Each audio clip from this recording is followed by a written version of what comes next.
এ হলো নেইমার, আর এই random subscriber যদি একে ফুটবলে হারাতে পারে তাহলে আমি ওকে দেব $5 লাখ। বিশ্বের অন্যতম সেরা ফুটবল প্লেয়ার নেইমার একজন ইন্টারন্যাশনাল ফুটবল সুপারস্টার, 28টা চ্যাম্পিয়নশিপের বিজেতা, একটা অলিম্পিক গোল্ড মেডেল, আর এছাড়াও ব্রাজিলের সর্বকালের সব থেকে বেশি গোলদাতা। সে কম্পিট করবে একজন সাধারণ প্লেয়ার হিগোরের সাথে, আর ওরা কম্পিট করবে $5 লাখ জন্য। যদি তুমি যেত এই টাকাটা শুধু তোমার ব্যাংক অ্যাকাউন্টে যাবে, কিন্তু নেইমার জিতলে ওর বেছে নেওয়া যে কোনো চ্যারিটিতে আমি টাকাটা দেবো। বুঝে গেছো? হ্যাঁ বুঝেছি। আমায় ক্ষমা করো, তুমি হেরে যাবে। আরে নেইমার বলছে তুমি হেরে যাবে, তোমার কি এটাই মনে হয়? না, একদমই না। ঠিক আছে, নেইমার এটা থেকে ভয় পাবে না। ওয়াও ওয়াও, ঠিক আছে। প্রতিবারের মতোই এই গেমের নিয়ম খুবই সহজ।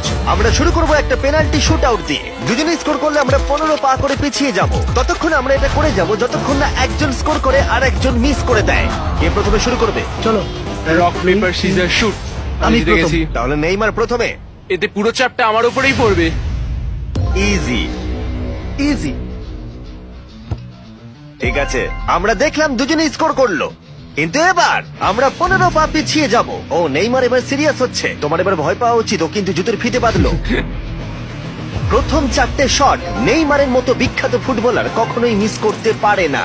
এতক্ষণ পর্যন্ত দুজনেই খুব সহজেই মারছে। 5 নম্বর শট থেকে নেইমারের সাথে সাধারণ প্লেয়ারের পার্থক্য বোঝা যাচ্ছিল। অফিসিয়ালি দুজনের পক্ষেই চ্যালেঞ্জটা এবার কঠিন হচ্ছে। যতক্ষণ না মিস হচ্ছে ততক্ষণ আমরা পিছবো। এবার তুমি ঠিক আগে আছে? মারো। আমি আগে কোচ মারবো? চায় তুমি প্রথমে শট মারো। ঠিক আছে, মারছি। ও ও, ঠিক আছে, এটা এখনো পর্যন্ত তোমার সব থেকে বাজে শট। এবার নেইমারের পালা। ও ও মাই গড, বলটা পুরো সুইং করে গোলের ভেতরে গিয়ে ঢুকলো। চাপে পড়লে খুব ভালো লাগে। বিশ্বকাপের চাপের সাথে এটা তুলনা হয়? না, বিশ্বকাপে আরো বেশি চাপ।